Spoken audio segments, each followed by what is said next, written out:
ప్రయాణం ప్రతి మనిషి జీవితంలో తప్పదులే మరణం నీ జననం నీ మరణం ఒంటరితనమే నీ బ్రతుకు ముగిసిపోవుటకు క్షణమే నీ జననం నీ మరణం నీ బ్రతుకు ముగిసిపోవుటకు చాలును ఒక క్షణమే తరలిపోయే ప్రయాణం ప్రతి మనిషి జీవితంలో తప్పదులే మరణం నీ రాక కొరకు ఎదురు చూచని వారు నీవు చనిపోతే ఎవరు నీతో రారు నీ రాక కొరకు ఎదురు చూచని వారు నీవు చనిపోతే ఎవరు నీతో రారు ఒకే జత బట్టలతో ఒక అత్తరు సీసాతో ఒకే జత బట్టలతో ఒక అత్తరు సీసాతో సాగణపు నీవారు వెళ్ళి రండి శ్రీవారుని సాగణపు నీవారు వెళ్ళి రండి శ్రీవారుని బ్రతికుంటే కావాలి చేస్తే నువ్వు పోవాలి బ్రతుకుంటే కావాలి చేస్తే నువ్వు పోవాలి తిరిగి రాని లోకానికి తరలిపోయే ప్రయాణం ప్రతి మనిషి జీవితంలో తప్పదులే మరణం నీ రాక కొరకు ఎదురు చూచని దేవుడు తనమును దాలించి తనయునిగా వస్తావని నీ రాక కొరకు ఎదురు చూచని దేవుడు తనమును దాలించి తనయునిగా వస్తావని తనసుకుని పంపించి సువార్తను వినిపించి తనసుకుని పంపించి సువార్తను వినిపించి తండ్రిగా నీ కోసం తల్లడిల్లిపోతుంటే తండ్రిగా నీ కోసం తల్లడిల్లిపోతుంటే ఈ సత్యం గమనించు ఇకనైనా కళ్ళు తెరువుము ఈ సత్యం గమనించు ఇకనైనా కళ్ళు తెరువుము తిరిగి రాని లోకానికి తరలిపోయే ప్రయాణం ప్రతి మనిషి జీవితంలో తప్పదులే మరణం నీ జననం నీ మరణం ఒంటరితనమే నీ బ్రతుకు ముగిసిపోవుటకు చాలును ఒక క్షణమే నీ జననం నీ మరణం ఒంటరితనమే నీ బ్రతుకు ముగిసిపోవుటకు చాలును ఒక క్షణమే తిరిగి రాని లోకానికి తరలిపోయే ప్రయాణం ప్రతి మనిషి జీవితంలో తప్పదులే మరణం. నర్సరావుపేట పట్టణంలో అనేక మంది బిడ్డలను మీకు సమకూర్చినందుకు మీకు వందనాలు తెలియజేస్తున్నాం తండ్రి. మంచి హెచ్చరిక మాటలు తమ్ముడు ద్వారా మాకు వినిపించేశారు. వేదిక మీద ఉన్న తమ్ముళ్లను పెద్దలను కూడి వచ్చిన విశ్వాసులను మీ బిడ్డలందరినీ దీవించి కాపాడండి. 3 రోజులు సభల్లో మేము తెలుసుకునేటువంటి మాటలు వాటిని గౌరవించి మా జీవితాలకు అన్వయించుకునే భాగ్యం దయచేయమని కూడి వచ్చిన ప్రతి బిడ్డను మీ చేతులకు అప్పగిస్తూ యేసుక్రీస్తు ప్రభు వారి పేరట ప్రార్థించి అడిగి వేడుకొంచున్నాం తండ్రి. ఆమేన్. ప్రభునందు ప్రియమైనటువంటి దేవుని బిడ్డలారా, దేవుని మహాకృపను బట్టి మొదటి రోజు దేవుని ఉనికి లోకానికి తెలుసా అనే అంశం మీద ఇంతవరకు కొద్ది నిమిషాలు మంచి మాటలు రజనీకాంత్ గారు చెప్పడం మనం అంతా విన్నాం. ప్రియులారా, ఈ ప్రశ్న లేదంటే ఈ పాఠం ఎప్పుడూ సమాజానికి వేయవలసింది. ప్రజలు తెలిసి దేవుణ్ణి నమ్ముకుంటున్నారా, తెలియక నమ్ముకుంటున్నారా అనేది మనం ఆలోచిస్తే దేవుణ్ణి నమ్ముకోవడానికి నేను కష్టపడ్డాను అండి అని ఎవరు మనకి చెప్పరు. అదే ఒక ఉద్యోగం చేయడానికి మాత్రం కష్టపడి చదివితే ఉద్యోగం వచ్చిందండి అని చెప్తూ ఉంటాం. కష్టపడితే నేను ఇల్లు కట్టానని చెప్తూ ఉంటాం. 60 సంవత్సరాల జీవితంలో ఈ భూమి మీద బ్రతికేటువంటి చిన్న బ్రతుకులో ఏదైనా కష్టపడి సాధించాను అని చెప్పే మన బ్రతుకులో దేవుణ్ణి మాత్రం ఏ కష్టం లేకుండా చాలా సులభంగా ప్రపంచం నమ్ముకుంది. అంటే లోకం దృష్టిలో దేవుణ్ణి నమ్ముకోవడం చాలా సులువు. ఎంత సులువు అంటే ఉద్యోగం సాధించడం కంటే కూడా చాలా సులభమైంది దేవుణ్ణి నమ్ముకోవడం అనుకుంటాం. ఏదో మనకు తెలిసినటువంటి పద్ధతిలో మనకు తోచిన కోణంలో దేవుణ్ణి నమ్ముకుని ఉండొచ్చు. కానీ దేవుడు అనే ఆ పదం ప్రపంచవ్యాప్తమయ్యిందే తప్ప ఆ పదానికి ఉన్నటువంటి అర్థం లేదా ఆ పదానికి కలిగిన వ్యక్తికి లేదా శక్తికి ఉన్నటువంటి ఉనికి నిజంగానే లోకానికి తెలిసిందా అనేది ఈ రోజు నుంచి మనం 3 దినాలు వింటాం. ప్రపంచవ్యాప్తంగా లేదంటే మన దేశంలో వేసవికాలం రాగానే అనేకమైన చోట్ల మీటింగ్ జరుగుతూ ఉంటాయి. విస్తారంగా మీటింగ్ జరగడం వల్ల, విస్తారమైనటువంటి సేవకులు వచ్చి బోధించడం వల్ల సభలకు వెళుతున్నాను కదా అన్నట్టు చాలామందిలో కొద్దిపాటి అవిశ్వాసం చోటు చేసుకుని సభలంటే ఏం చెప్తారులేండి, మాకు తెలియంది ఏముంటుందిలే అనుకుని చాలామంది రారు. అయినప్పటికీ మీరందరూ రావడం దేవుని కృపను బట్టి, మీ ఆసక్తిని బట్టి మీకు వందనాలు. ప్రియబిడ్డలారా, ఈరోజు ఆధునిక యుగంలో బతుకుతున్న మనమే కాదు కానీ మన పూర్వీకులు దేవుడు చేసిన మేలు, దేవుడు చేసినటువంటి కృప, దేవుడు ప్రజల పట్ల చూపించినటువంటి ప్రేమ, ఇవన్నీ కళ్ళ ముందు కనపడి కూడా దేవుణ్ణి తక్కువగా ఆలోచించేవారు, అపార్థం చేసుకున్నారు. వాళ్ళు చూడలేదా అంటే చూసి సరే, కళ్ళ ముందు చూసి ఇశ్రాయేలీలు కళ్ళ ముందు ఎర్ర సముద్రం 2 పాయలుగా చీలిపోతాం చూసి కూడా అవిశ్వాసానికి లోనైపోయారు. దానికంటే ముందు ఈజిప్ట్లో మనుషుల మార్పు కొరకు మోషే గారి ద్వారా దేవుడు చేయించిన అద్భుతాలు చూసి ప్రజలకి చీమ కుట్టినట్టు కూడా అనిపించలేదు. అంతెందుకు, కొత్త నిబంధనలో యేసుక్రీస్తు ప్రభువారు 5 రొట్టెలు 2 చిన్న చేపలు ప్రజలందరూ చూస్తుండగా ఆకాశం వైపుకు దాటనెత్తి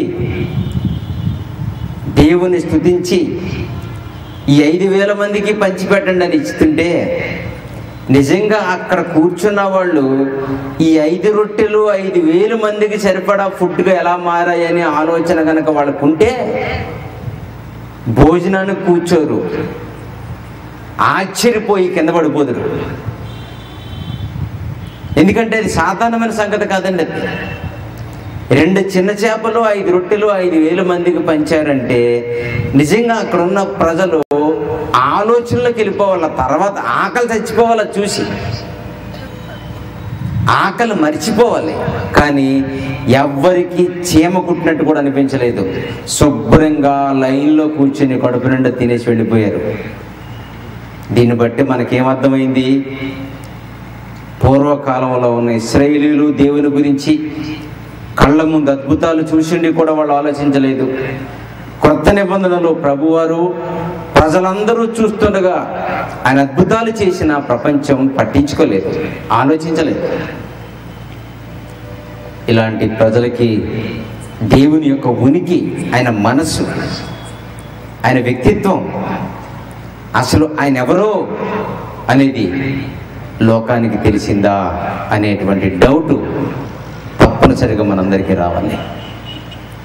అన్ని చూసిన ప్రజలు, దేవుని వలన అన్ని మేలులు పొందిన ప్రజలు దేవుణ్ణి తక్కువగా అర్థం చేసుకుని దేవుని కొరకు చాలా తక్కువగా ఆలోచించడం వల్ల ఆ పరిస్థితుల్లో దేవుడు ఎలా స్పందించాడో తెలుసుకోవడానికి ఒక మంచి రిఫరెన్స్ చూద్దాం. కీర్తన గ్రంథము 78వ అధ్యాయము, కీర్తన గ్రంథము 78వ అధ్యాయము 19 నుంచి 21వ వచనం వరకు మనం చదువుకుందాం.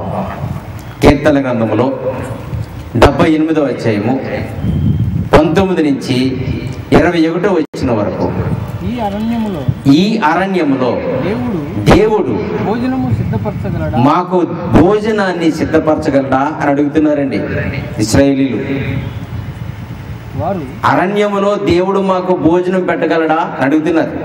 ఎందుకంటే అరణ్యం అనేసరికి అక్కడ ఏముండవు, మనకు తెలుసు.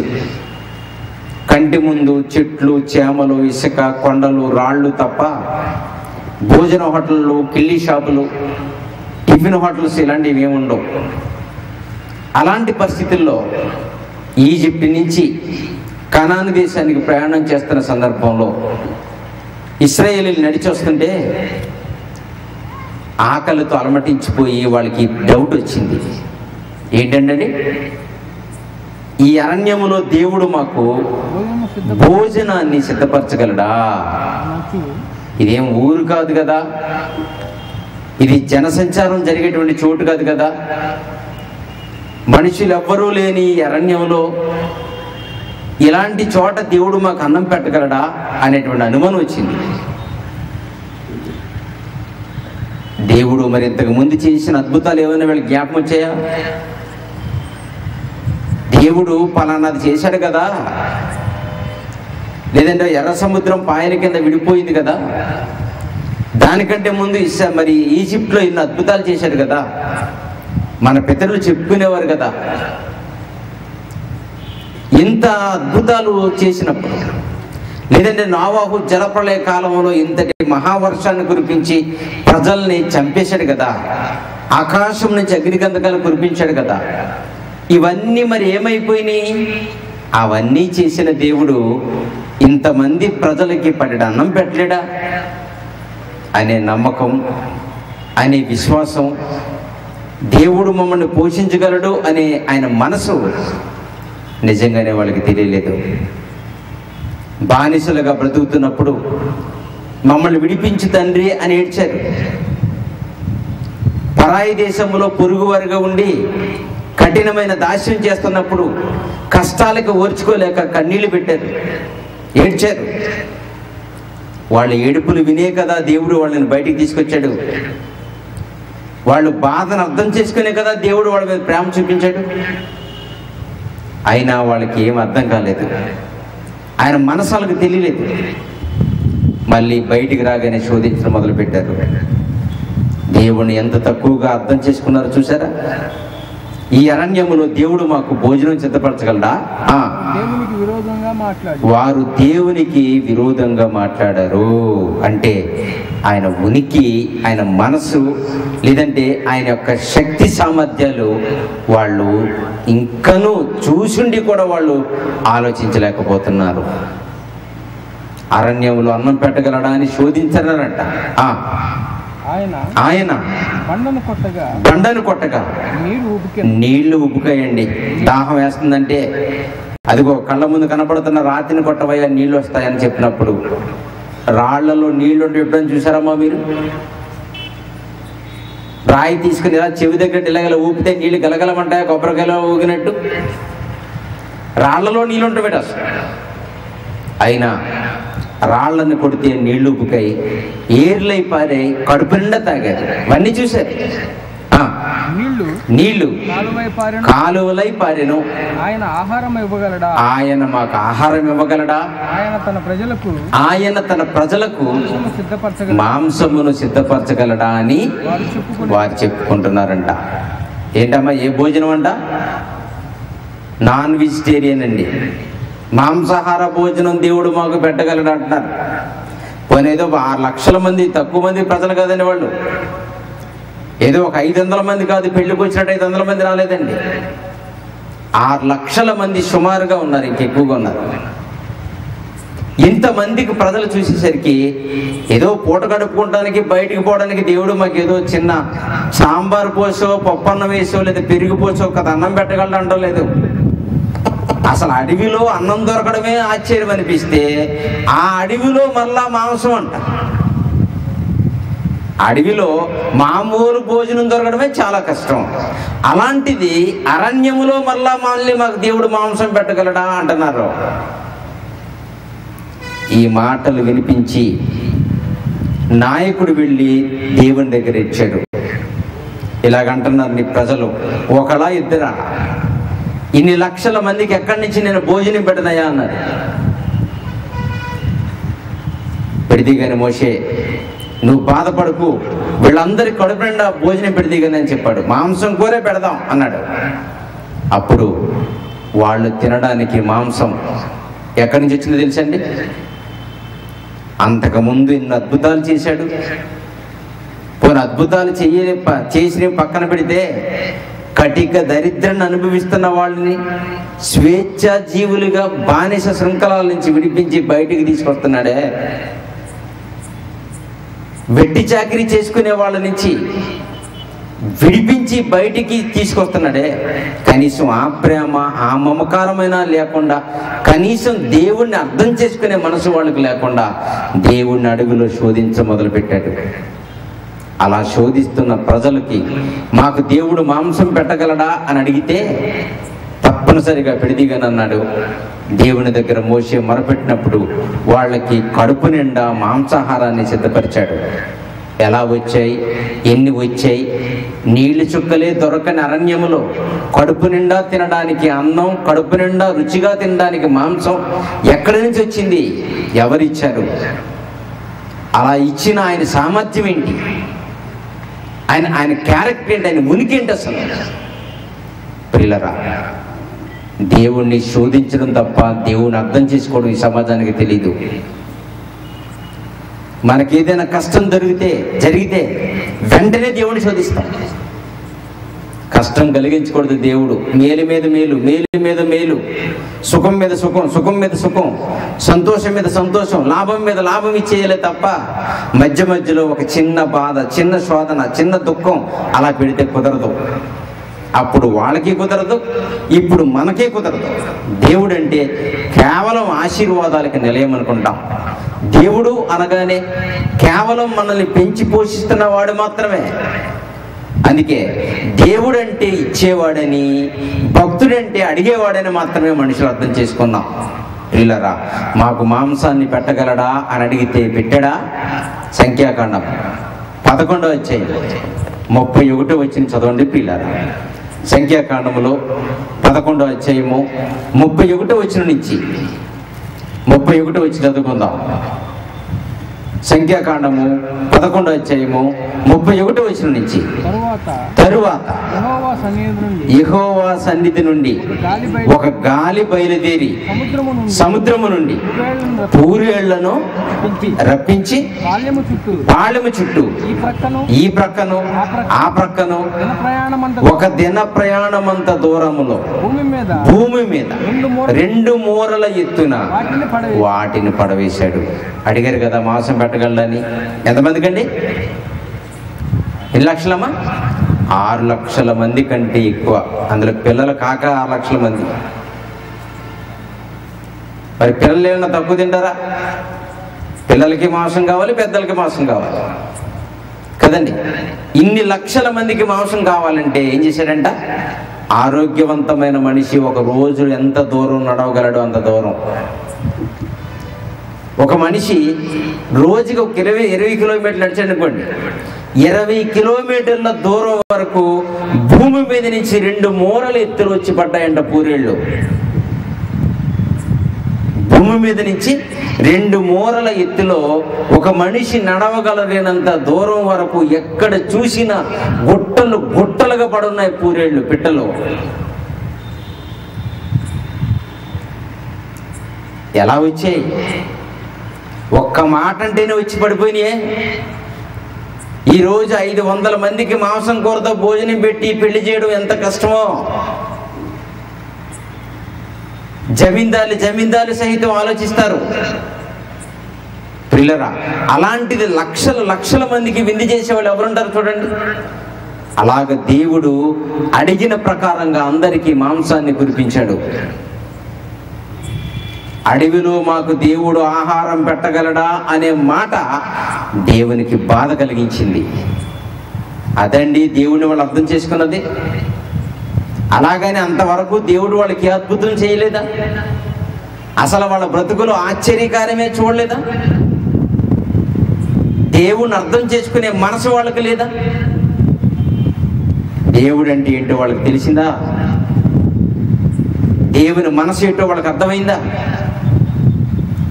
వాళ్ళనే కాదు పిల్లరా, ఈరోజు ప్రపంచాన్ని దేవుడు పోషిస్తున్నాడు. ఆయన ప్రపంచ పోషకుడు. వాళ్లే కదండి భూమి మీదకు వచ్చిన ప్రతి మనిషికి, సృష్టిలో కనిపిస్తున్న ప్రతి పక్షికి,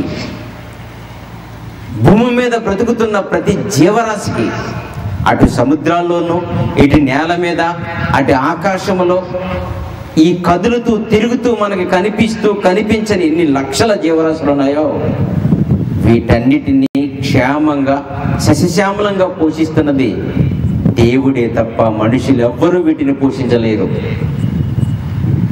ఒక్క మనుషులు మాత్రమే కాదు దేవుడు పోషించేది. మనల్ని మాత్రమే పోషిస్తే సరిపోదు. మన కళ్ళ ముందు కదులుతూ తిరుగుతున్న జీవరాశులు వాటిని ఎవరు పోషిస్తారు? వాటిని కూడా దేవుడే పోషించాలి. కానీ దేవుడు నన్ను పోషిస్తున్నాడు, దేవుడు నాకు అన్నం పెడుతున్నాడు, దేవుడు నాకు జీవితాన్ని ఇచ్చాడు.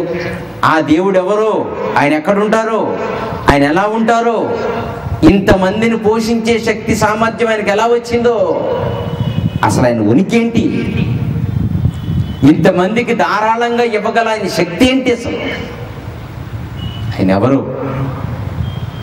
ఆయన నాకు ఎలా తండ్రి అవుతారు, నేను ఆయనకి ఎలా కుమారుని అవుతాను? ఇలా ప్రశ్నలకు ఆలోచించుకుంటూ వెళితే మనిషి తప్పనిసరిగా దేవుడి కొరకు ఆలోచిస్తాడు. ప్రభునందు ప్రియమైన దేవుని బిడ్డలారా, భూమి మీద అరణ్యములో మాకు అన్నం పెట్టగలడా, మాకు మాంసాహారాన్ని ఇవ్వగలడా అని అడిగినందుకే దేవుని మనసు గాయమయ్యి విస్తారమైన పూరేళ్ళను వాళ్ళు కురిపించాడే.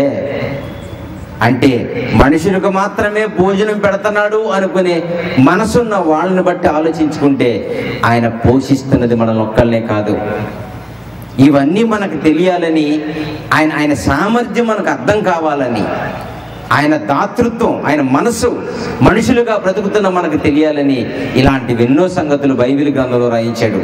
కీర్తన గ్రంథం 104వ అధ్యాయంలో 25 నుంచి 27 వచనాలు చదివితే, కీర్తన గ్రంథము 104వ అధ్యాయము 25 నుంచి 27 వచనాలు చదవండి ప్రియులారా. కీర్తన గ్రంథము 104వ అధ్యాయము 25 నుంచి 27 వచనాలు. అదిగో విశాలమైన మహాసముద్రము, అందులో లెక్కలేనని జలచరములు ఉన్నాయి. ఏమండి, అప్పుడప్పుడు పెద్ద పెద్ద బట్టల షాపుల్లోనూ, పెద్ద పెద్ద భోజన హోటల్స్లోనూ, పెద్ద పెద్ద షాపింగ్ కాంప్లెక్స్ దగ్గర ఎక్వేరియం అనేది ఒకటి ఏర్పాటు చేస్తారండి, గాజు పెట్టితోటి. అందులో రంగురంగుల చేపలు తిరుగుతూ ఉంటాయి. ఎక్వేరియం అంటాం దాన్ని మనం. వాటిలో రంగురంగుల చేపలు కదులుతూ తిరుగుతూ ఉంటాయి. మహా ఉంటే ఒక 10 చేపలు ఉంటాయి, ఒక 5 చేపలు ఉంటాయి. దాంట్లో ఆ 10 చేపలకి ఎప్పటికప్పుడు భోజనాన్ని లేదా మేతని దాంట్లోకి వేస్తూ ఆక్సిజన్ పంపిస్తూ ఏమండి కంటికి రెప్పలాగా చూసుకుని కావలసినప్పుడల్లా దానికి తినే ఆహారం వేస్తేనే కానీ ఆ 10 చేపలు ఆ చిన్న గాజు పెట్టెలో బ్రతికి పట్టగట్టలేవు. దానికి కూడా ఆహారం సప్లై చేస్తూ ఉండాలి. 10 చేపలకు ఆహారం వేసి గాజు పెట్టెలో పెంచడం చాలా సులువు. ఇకపోతే అప్పుడప్పుడు రైతు సోదరులు 2 ఎకరాల చెరువులో కొన్ని చేపలు వేసి పెంచుతారు.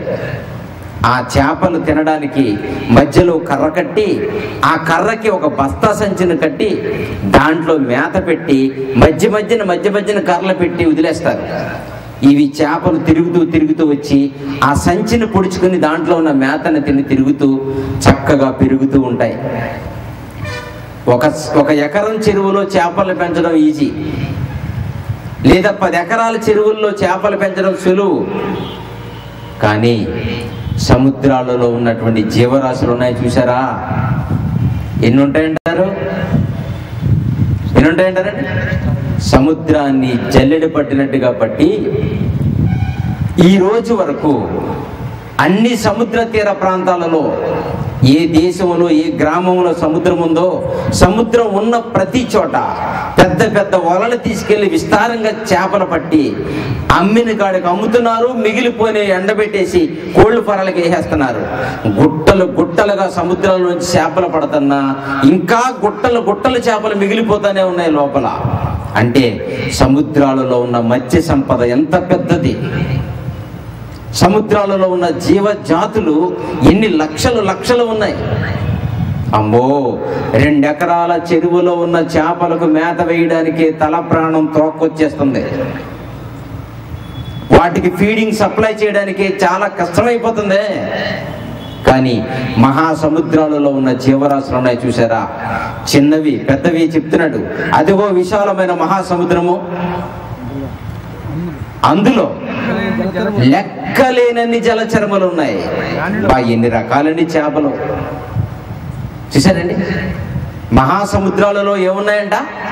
లెక్కలేనన్ని జలచరములు అంటే మొసళ్ళు ఉన్నాయి, తాబేళ్లు ఉన్నాయి, చిన్న చేపలు ఉన్నాయి, పెద్ద చేపలు ఉన్నాయి, అండి సముద్ర పాములు ఉన్నాయి. ఇకపోతే రకరకాల జీవరాశులు సముద్రాలలో ఉన్నాయండి, చాలా ఉన్నాయి. వాటి గురించి చెప్తాడు. అదిగో విశాలమైన మహాసముద్రము, అందులో లెక్కలేనని జలచరములు, దానిలో చిన్నవి పెద్దవి జీవరాశులు ఉన్నాయి. అందులో వాడలు నడుచున్నవి, దానిలో ఆటలాడుటకు నీవు నిర్మించిన మకరములున్నవి. తగిన కాలమున నీవు వాటికి ఆహారము పెడుదువని ఇవన్నీ నీ దయ కొరకు కనిపెడుతున్నాయి. సముద్రాలలో ఉన్నటువంటి జీవరాశులు, చేపలు, ముసళ్ళు, తాబేళ్లు ఇవన్నీనంట దేవుడు తమకి ఆహారం పెట్టడానికి దయ కోసం ఎదురు చూస్తున్నాయంట. ఏమండి, ఈరోజు దేవుడు మాకు అన్నం పెడితే బాగుండు అని ఎదురు చూసేవాళ్ళు ఉంటారండి. ఈ సంవత్సరం దేవుడు మాకు వర్షం కురిపించనంటే చూసేవాళ్ళు ఉంటారండి. ఈ సంవత్సరం దేవుడు మాకు పంటలు పండిస్తే బాగుండును అని దేవుడి మీద ఆనుకునే వాళ్ళు ఉంటారా? దేవుడంటే లెక్క ఉందని సమాజానికి. దేవుడని ఆయన ఉంటే అసలు ఆయన డ్యూటీ ఏంటి? ఈ భూమి మీద బ్రతుకుతున్న మనుషుల మధ్య ఆయనకున్న విలువేంటి? అసలు ఆయన చేసే పనేంటి ఆలోచిస్తారండి. నోరు లేని జీవరాశులు మహాసముద్రాలలో తిరుగుతూ లక్షలుగా ఉన్నటువంటి ఈ మత్స్యాలు, చేపలు, తిమింగలాలు ఇవన్నీ చూస్తేనంట కడుపు నిండా అన్నం పెట్టగల దేవుడు మాకు పరలోకంలో పైన ఉన్నాడు అని ఆయన గుప్పులు విప్పి మాకు అన్నం పెడతాడేమని ఎదురు చూస్తున్నాయంట. ప్రియులరా, ఈ విశ్వాసం మనుషులుగా మనకుండాలి. దేవుని గురించిన ఆలోచన ఆయన బిడ్డలుగా మనకుండాలి. కానీ సృష్టిలో ఉన్న జీవరాశులకు ఉన్నటువంటి ప్రేమ, దయ, దేవుని పట్ల గౌరవం చాలా మంది మనుషులకు లేనట్టుగానే మనకు కనిపిస్తుంది. చూడండి ఏమండి, ఈరోజు 10 ఎకరాల చెరువులో వేసిన మేత తీసుకెళ్ళి సముద్రంలో ఉన్నటువంటి ఒక తిమింగలం దగ్గర వేస్తే ఒక్క దెబ్బకి తినేస్తుంది అది. తిమింగలం అంటే ఎంత ఉంటుందండి ఏమండి? ఎక్కడో చిన్న చేపగా పుట్టినటువంటి తిమింగలం ఎక్కడ పుట్టిందో అంత భారీ ఆకారం, ఓడలను కూడా తిరగబెట్టేసే ఆకారం ఉందండి. తెలుసు మీకు? తిమింగలం అంటే చాలా పెద్దది, ఓడను కూడా తిరగబెట్టేస్తుంది, పడచేస్తుంది.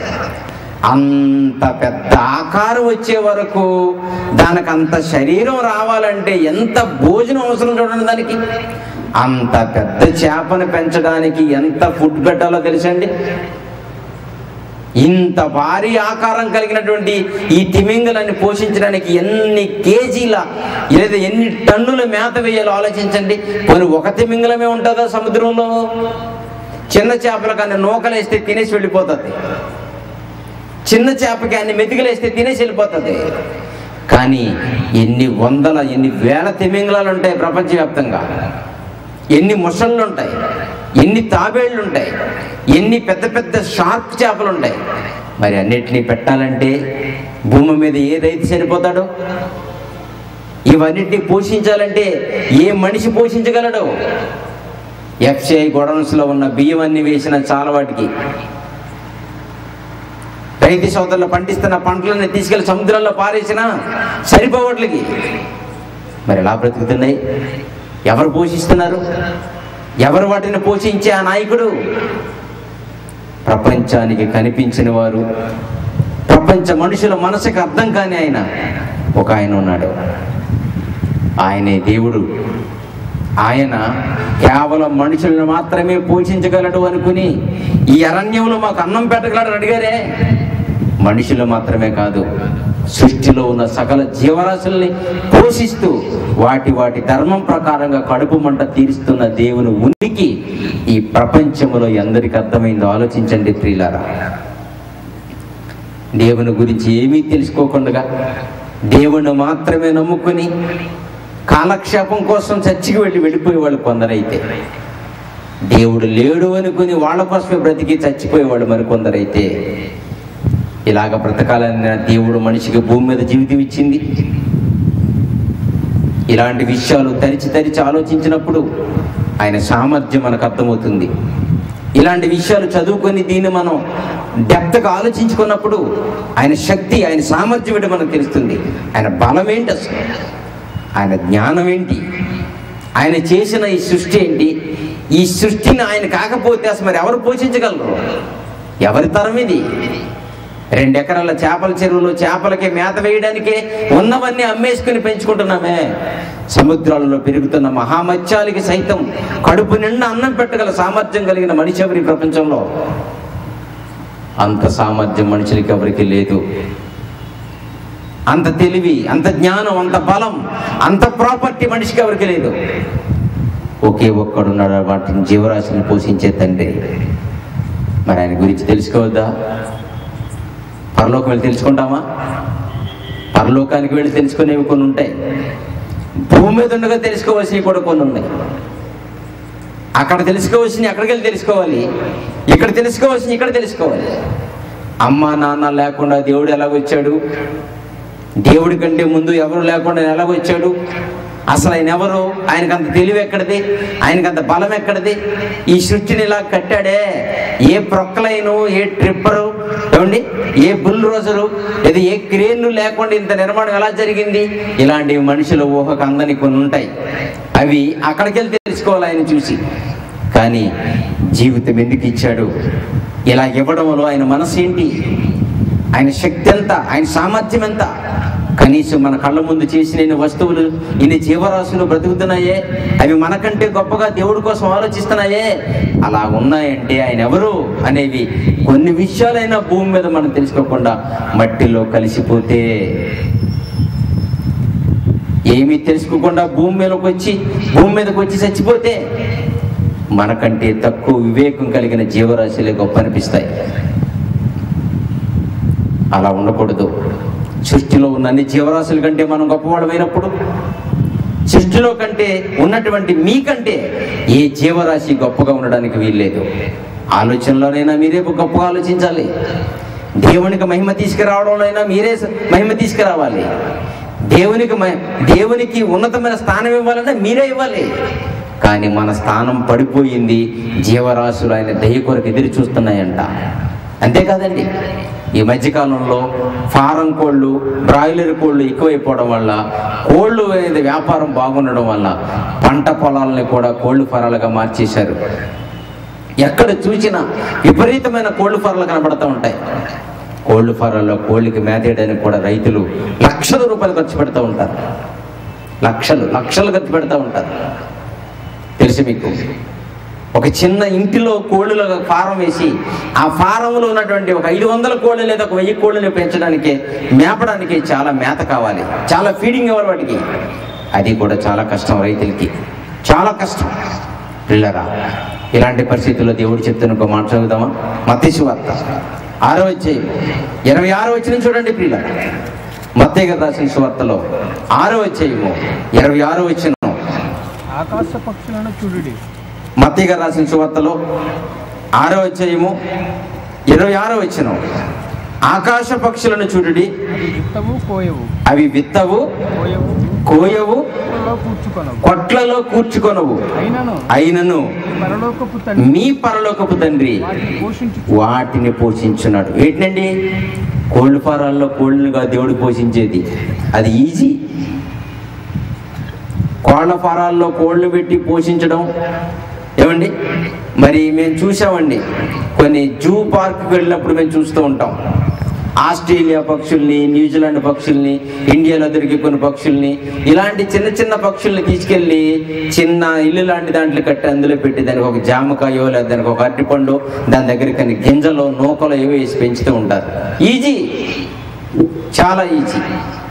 లేదంటే చిలక ప్రశ్న చూసేవాళ్ళు 2 చిలకల్ని పెట్టిలో పెట్టుకుని దాంట్లో జాంగే పెట్టి తిప్పుతూ ఉంటారు. దానికి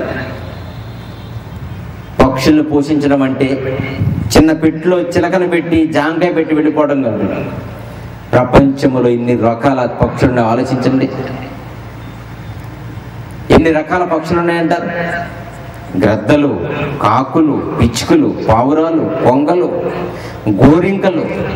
అబ్బో, చెప్పుకుంటూ వెళుతుంటే ఎన్ని ఎన్ని ఎన్ని వందల రకాలు కనిపిస్తూ ఉంటాయో. ఒకటా రెండా? ఈ మధ్యకాలంలో పక్షులు అంతరించిపోవడం వల్ల మనకు కనిపిస్తలేదు.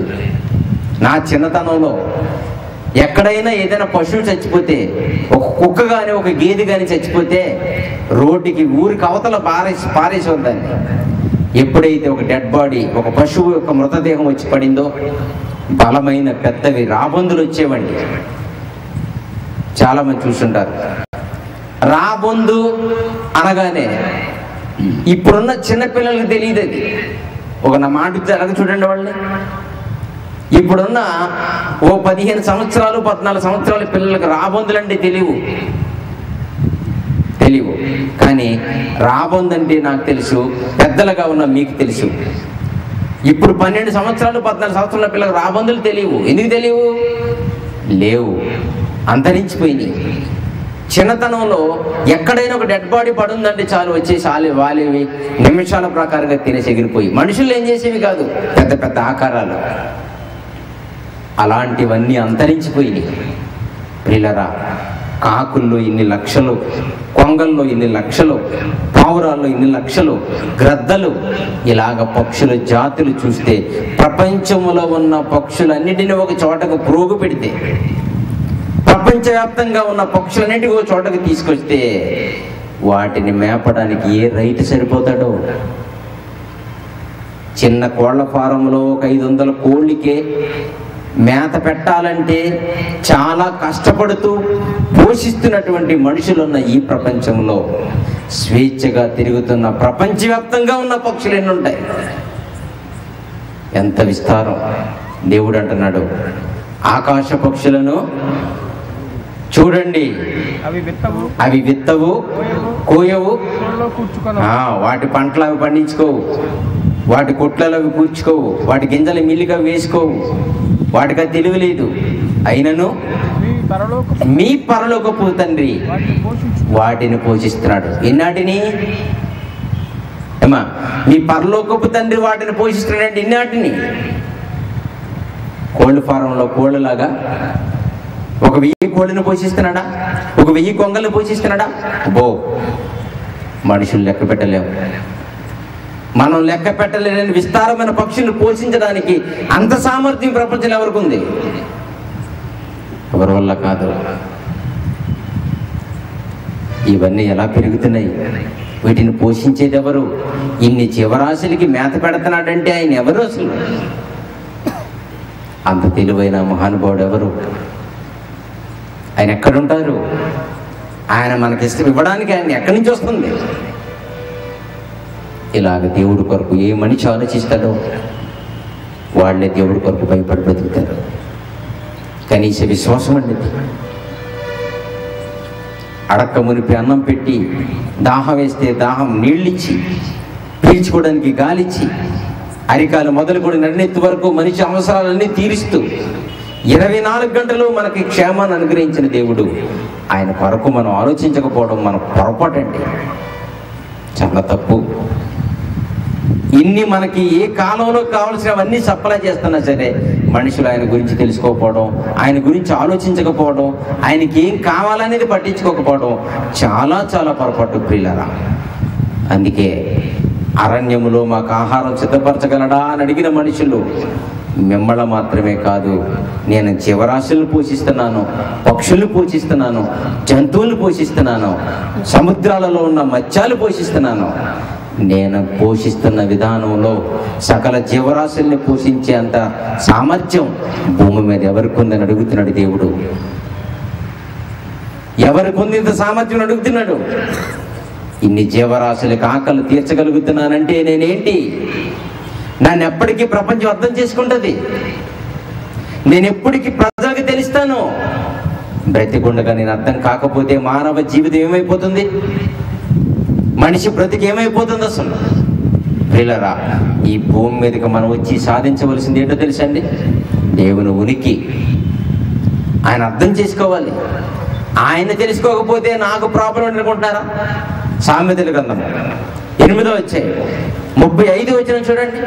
ఒకవేళ దేవుని ఉనికి, దేవుని మనస్సు, దేవుని వ్యక్తిత్వం, దేవుని సామర్థ్యం తెలుసుకోకపోతే మాకేంటండి బాబు, మాకు అంత అవసరం లేదు, మేము గుడికి వెళ్తున్నాం, మాకు ఏదో తోచింది ఇస్తున్నాం, ప్రార్థనలు చేసుకుంటున్నాం, సేవకులు ఎప్పుడన్నా మీటింగ్స్ పెడితే 10వ 12వ ఇస్తున్నాం కదా, ఇవి చాలులే దేవుడికి అనుకోకండి. ఆయనను తెలుసుకోకపోతే మనకేంటి ప్రాబ్లం అని చెప్తున్నాడు. సామెతల గ్రంథం 8వ అధ్యాయం 35 వచనం. నన్ను కనుగొనువాడు జీవాన్ని కనుగొంటాడంటండి. ఏంటమ్మా? దేవుణ్ణి ఎవరైతే కనుగొంటారో చెప్పండి. నాకు తెలియక అడుగుతున్నానండి, కనుగొన్నారండి ఎవరన్నా దేవుణ్ణి? నమ్ముకున్నామని చెప్తారే తప్ప నేను దేవుణ్ణి కనుగొన్నానని ఎవరు చెప్పరు. ఏమా, మీరు ఉన్నారు కదా ఇక్కడ మీటింగ్లో చాలా మంది కూర్చున్నారు. మీరు దేవుణ్ణి కనుగొన్నారా, నమ్ముకున్నారా? నమ్ముకున్నారు. నమ్ముకోవడానికి ఎంత కష్టపడ్డారా?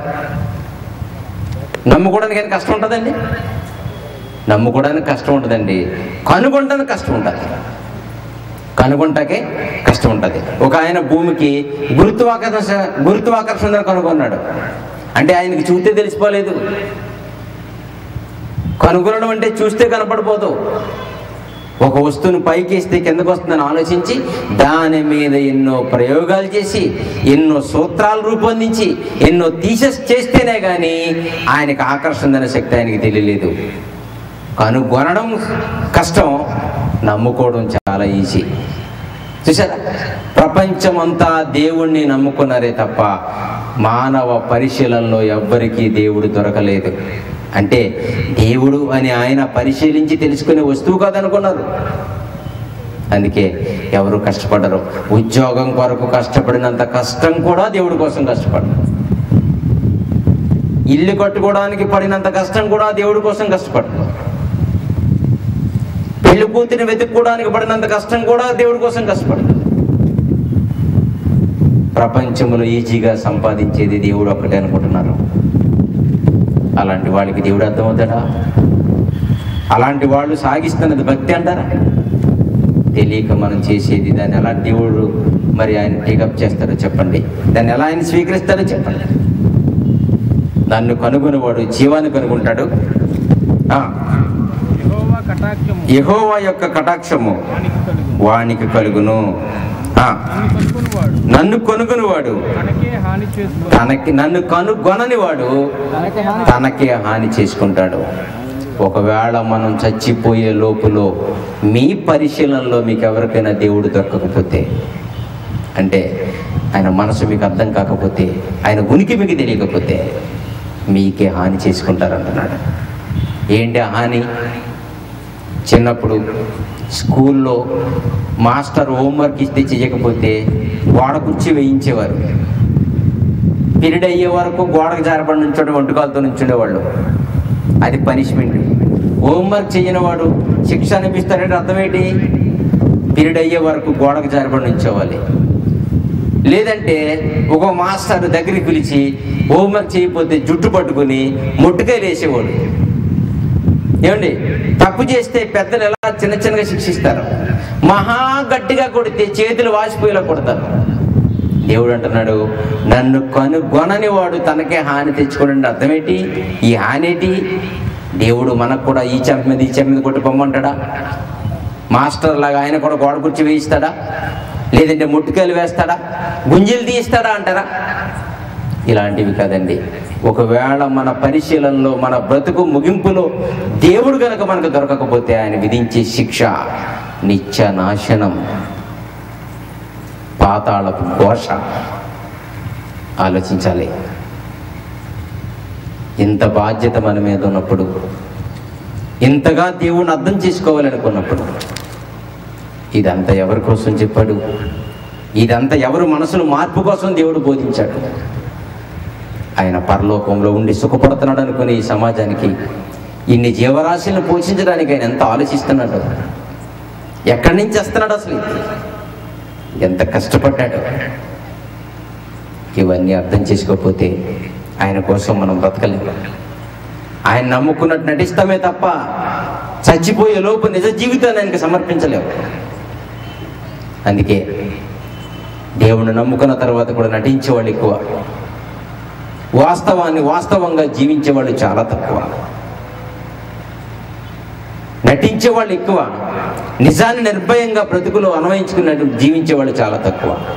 కారణం ఏంటంటే దేవుడు అర్థం కాక, ఆయన మనసు తెలియక, ఆయన బలం మనకు అర్థం కాక, ఆయన ఉనికి తెలియక. పిల్లరా, దేవుడు ఎంత గొప్పవాడు. ముగించే ముందు ఒక మాట చెప్తాను. అపోస్తుల కార్యములు 17వ అధ్యాయం, అపోస్తుల కార్యములు 17వ అధ్యాయం 25వ వచనం చూద్దాం. చూడండి, అపోస్తుల కార్యములు 17వ అధ్యాయం 25వ వచనం. ఆయన అందరికి జీవమును ఊపిరిని సమస్తమును దయచేవాడు. ఎంతమందికి అండి? అమ్మా, అందరికీ. ఏ ప్రభుత్వానికి సాధ్యమవుతుందండి?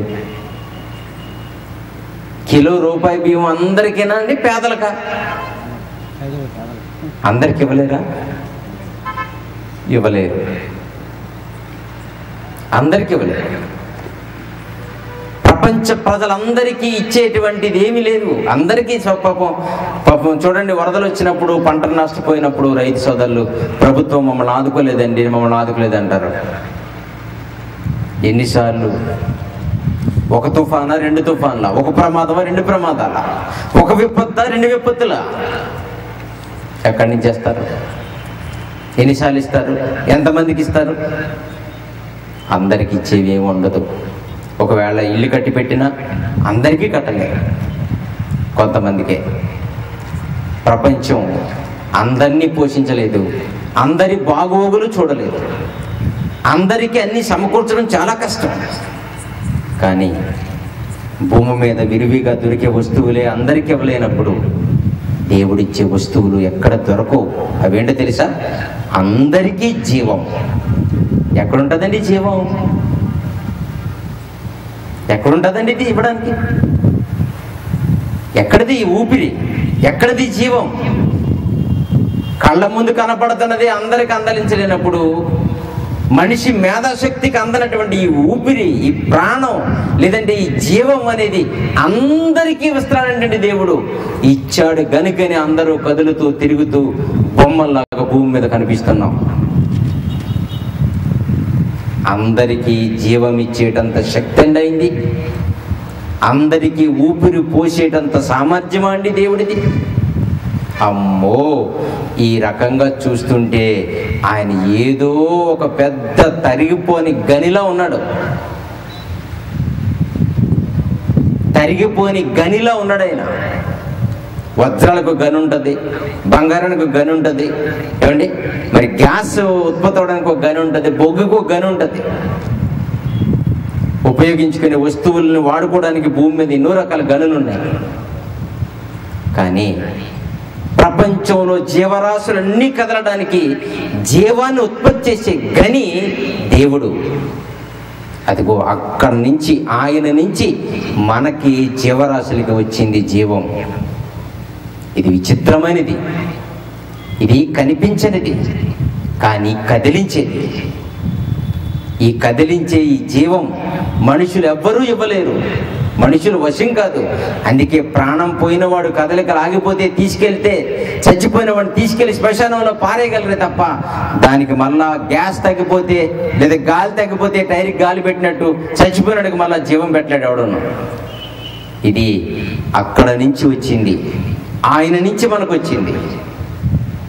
ఆలోచించాలి, ఎంతమందికి వచ్చిందండి ఇది? అందరికీ. ఓ, అందరికీ జీవం ఇవ్వగలంత సామర్థ్యం అండి దేవుడిది. అయితే ఆయన ఈ విధంగా ఆలోచిస్తే, అమ్మ బాబు, ఆయన ఏదో పెద్ద గనిలా ఉన్నాడు జీవానికి, ఊపిరికి, సృష్టికి, శక్తికి. సృష్టిలో కళ్ళ ముందు కనబడుతున్న ప్రతి దానికి దేవుడు ఒక గని. ఆయన నుంచి ప్రపంచం బ్రతుకుతుంది, ఆయన వల్లనే లోకం పుట్టుకొచ్చింది. అందుకే అంటున్నాడు, ఆయన అందరికీ జీవమును ఊపిరిని దయచేయవాడు గనుక తనకేదైనా కొదువైనట్టు మనుషుల చేతుల్లో నుంచి ఆయన స్వీకరించబడేవాడు కాదు. అంటే అర్థం ఏంటండి? అంటే అర్థం ఏంటి? ఆయనకి అప్పుడప్పుడు మనకలాగా ఒక్కొక్కసారి బియ్యం అయిపోతే మనకి రైస్ అయిపోతూ ఉంటుంది. అలా దేవుడికి బియ్యం అయిపోవు ఎప్పుడును. అప్పుడప్పుడు మనకి గ్యాస్ అయిపోతూ ఉంటుంది. అలా దేవుడికి ఎప్పుడు గ్యాస్ అయిపోదు. అప్పుడప్పుడు దేవుడికి మనకి కొన్నిసార్లు పేదరికం వస్తుంది. అలా దేవుడికి ఉండదు. మనకుండేటువంటి ప్రాబ్లమ్స్, ఈ ఫైనాన్షియల్ ట్రబుల్స్ దేవుడికి ఏమీ ఉండవు. మనకలాంటి కాదు దేవుడు. దేవుడు అంటే మనిషి కాదు, మనకలాంటి సామాన్యుడు కాదు. అలాంటి అనుకునే మనం ఆయన్ని సప్లై చేయడం ప్రారంభించాం.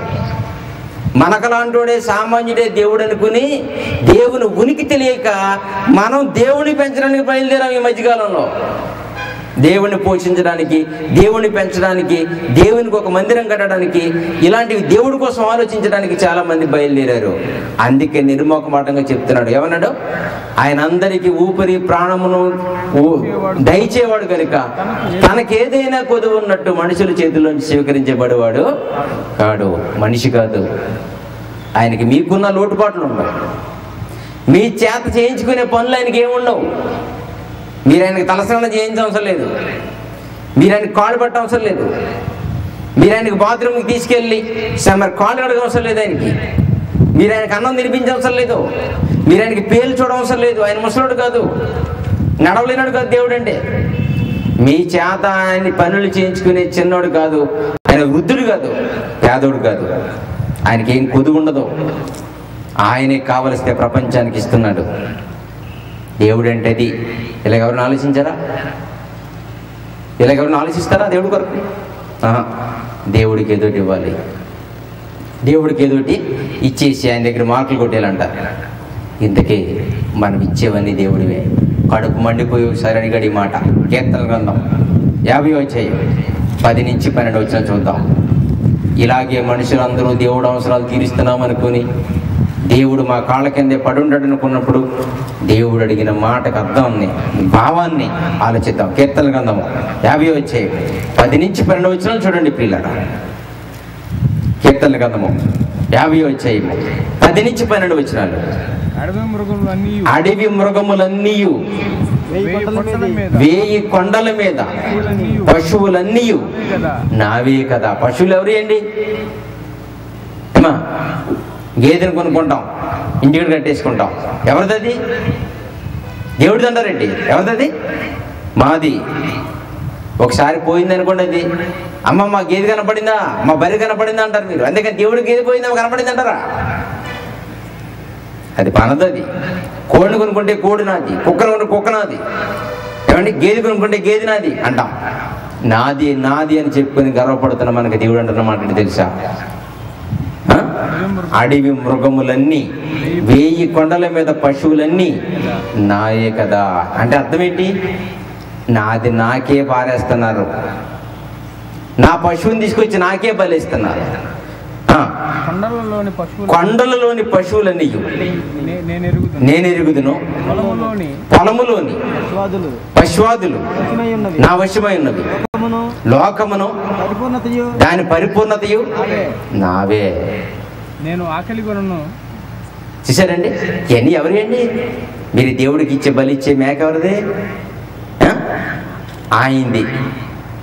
నేను మీ ఇంటికి చుట్టం చూపుకొచ్చి మీ కోడిని కోసి మీ చేతిలో పెట్టానుకోండి, నేను వచ్చి మీ ఇంటికి చుట్టం కింద వచ్చాను. నేను రాగానే నేను ఏది తేకుండా మీ ఇంటికి ఏది తీసుకురాకుండా రాగానే మీ ఇంటికి వచ్చి కోడిని పెట్టుకుని కసకసక మనకు కోసేసి అమితకమ్మ కూడా మేము వండి పెట్టామని నీకు ఇచ్చాను అనుకోండి, మీది కోసి మీకే ఇచ్చాను. మీకు ఏం తెచ్చాను? అలాగా దేవుడు మేకని దేవుడికి, దేవుడు కోడిని దేవుడికి, దేవుడు బర్రెని దేవుడికి, దేవుడు పువ్వుని దేవుడికి, దేవుడు పండుని దేవుడికి ఇచ్చారు. మీదేమి ఇచ్చారు? ఆయనకిచ్చి దేవుణ్ణి నేను పోషిస్తున్నట్టు, దేవుణ్ణి నేను ప్రేమిస్తున్నట్టు ఎవ్వరూ ప్రేమించలేదు అనుకునేటువంటి మనుషులు ఉన్న ఈ ప్రపంచంలో ఆయన రాత్రి అడుగుతున్న మాటకు అర్థం చెప్పండి. లోకమును దాని సంపూర్ణత నావే అంటే అర్థం ఏంటి? గడ్డి పరక దగ్గర నుంచి గంధపు చెక్కల వరకు, భూమి మీద ఉన్న మట్టి రేణువుల దగ్గర నుంచి సృష్టిలో ఉన్నటువంటి ప్రతి పదార్థం వరకు ఆయనదే. ఇందులో మరిదేది లేదా? ఊపిరి ఆయనది, జీవం ఆయనది, ఆత్మ ఆయనది, మనకున్నటువంటి బ్రతుకు ఆయనది. మనసు పెట్టి ఆలోచిస్తే మనకంటూ ఏమీ లేదు. మనకంటూ ఏమీ లేనప్పుడు అన్నీ ఉన్న దేవుని కాళ్ళు పట్టుకుని బ్రతకలే తప్ప దేవుడు మన కాళ్ళకడికి వస్తాను అనుకోకూడదు. మనకేమీ లేదు భూమి మీద, ఈ లోకం మంది కాదు, అన్నీ ఆయనవే అయినప్పుడు మరి ఆయన కాళ్ళ దగ్గర బ్రతుకుద్దాం మనం. మరి ఆయన కాళ్ళు పట్టుకుని బ్రతుకున్నాడు, ఆయన పాదాల దగ్గర బ్రతకాలి. ప్రభునందు ప్రియమైన దేవుని బిడ్డలారా, సర్వలోకం ఆయనదే, లోకమును సంపూర్ణత అంతా నాదే అంటున్నాడు. అంతా ఆయనదైతే మనదేది? మరి మనం మంచివాళ్ళు కాకపోయినా, మనకు మారు మనసు లేకపోయినా, చస్తే నరకానికి పోతామని తెలిసిపోయినా చివరికి ఆయన కుమారుని కూడా మనకి ఇచ్చాడు. ఇప్పటికైనా మారు మనసు పొంది దేవుని కొరకు బ్రతికితే, నిత్య జీవానికి నడిపించగలిగితే ఆయన కుటుంబంలోకి మీకు ప్రవేశం ఇచ్చాడు. తెలుసా మీకు? ఏమీ లేక బ్రతుకుతున్న భూమి మీద మనకంటూ ఏమీ లేదు, అసలు ఏమీ లేని సామాన్యులమైన మనకి ఆయన కుటుంబంలో సభ్యులుగా ఉండే పర్మిషన్ ఇచ్చాడు. ఎంత మంచి మనసు అయింది. ఏమీ లేక దిక్కుమాలి వాళ్ళుగా బ్రతుకుతున్న మన జీవితంలో మనకేదో ఉందనుకుని పొరపడుతున్నా, మనకి ఏమీ లేదని తెలియలేదు. మనకి ఏమీ లేని ఇటువంటి మనల్ని ఆయన ఫ్యామిలీలోకి ఒక మెంబర్గా జాయిన్ చేసుకున్నాడు, ఆయన కుటుంబ సభ్యులుగా చేర్చుకున్నాడు, ఆయన కుటుంబంలోకి మన పర్మిషన్ ఇచ్చాడు. ఆ దేవుడి కొరకు ఎలా బ్రతుకుతున్నాం ఆలోచించండి పిల్లరా. ఇది దేవుని మనసు. ఆయన ఉనికిలో మొదటి రోజు కొంచెం మాత్రం నేర్చుకున్నాం మనం. మీదేమి ఆయనకి ఇవ్వలేదు ఎంతవరకు, మీరు ఇచ్చిన ఆయనకు అవసరం లేదు. ఏ ప్రభుత్వం ప్రపంచాన్ని అంతటినీ పోషించలేదు, తృప్తిపరచలేదు. కానీ కనపడుతున్న వస్తువులే మనుషులకి ఇవ్వలేనప్పుడు పూర్తిగా ప్రపంచ మనుషులకు అందని మహాసంగతులు, ప్రాణం, ఆత్మ, జీవం, ఊపిరి, ఇలాంటివన్నీ మనందరికీ ఇచ్చి మనల్ని మాత్రమే కాదు, సృష్టిలో ఉన్న ప్రతి జీవరాశిని పోషిస్తున్న తండ్రి. ఆయన ప్రపంచ పోషకుడు. ఆయన అర్థం చేసుకోవడంలో కళ్ళ ముందు ఎన్నో నిజాలు చూసిన ఇశ్రాయేలీలు అరణ్యంలో దేవుడు మాకు భోజనం పెట్టగలడు అన్నాడు. ఆ మాటకైనా అంత బాధపడి ఉంటాడు. ఈరోజు మనం చేసే దైవ వ్యతిరేక కార్యక్రమాలకు కూడా దేవుడు అంత బాధపడతాడు. వాళ్ళు బాధ పెట్టి మనం బాధ పెడితే ఆయన మనసుని మనం ఏం అర్థం చేసుకునే వాళ్ళు అవుతాం? ప్రియులారా, మరణించే లోపు ఆయన ఉనికి తెలుసుకోండి. ఆయన శక్తికి సాగిలిపడండి. ఆయన ప్రేమని గౌరవించండి. ఆయన కొరకు బ్రతకండి. లేచి నిలబడితే ప్రార్థన చేసుకుందామండి. లేచి నిలబడితే ప్రార్థన చేసుకుందాం. మమ్మల్ని మిక్కిలిగా ప్రేమించిన మా తండ్రి, మొదటి రోజు మీ మాటలు విని అదృష్టాన్ని మాకు కలిగించారు. సర్వలోకాన్ని కడుపు నింపుతూ పోషిస్తున్న మా తండ్రి, ఎంత నిస్వార్థమైన మనసునైనది. ఒట్టి వాళ్ళమని తెలియక విర్రవీగిపోతున్న మనుషులు ఉన్న ఈ లోకంలో మా బతికేంటో మాకు తెలియపరిచి, రాజుల కుటుంబంలోకి సామాన్యుని చేర్చుకున్నట్టు ఎంత గొప్ప మీ కుటుంబంలోకి మాకు అర్హత ఇచ్చారు. మీ రాజ్యానికి వచ్చే అవకాశం కల్పించారు తండ్రి. మీ ఉనికి, మీ శక్తి, మీ ప్రేమ, మీ దయ, మీ మనసు అర్థం చేసుకోలేకపోయిన పూర్వీకుల వల్లే కాకుండా నూతన శతాబ్దపు కాలంలో బ్రతుకుతున్న మేము మీ మనసును అర్థం చేసుకుని మీ ప్రియకుమారుని ద్వారా పరలోక రాజ్యానికి వచ్చే భాగ్యం తెచ్చేయమని, కొడుకుని ఏర్పాటు చేసిన కుటుంబాలను, కొడు వచ్చిన బిడ్డలను, వేదిక మీద ఉన్న తమ్ముళ్ళను, మైక్ ద్వారా మీ మాటలు వింటున్న బిడ్డల మనసుల్లో మీ మాటలతో వాళ్ళని నాయన రేపండి. రేపటి దినాన్ని మంచి వాతావరణం ఇచ్చి మీ మాటలు విని అదృష్టం కలిగించండి. మీ మాటలు ముగించుకున్న తండ్రిగా తోడుగా ఉండండి తండ్రి. ఈ భూమి మీదకి వచ్చి మేము సాధించవలసింది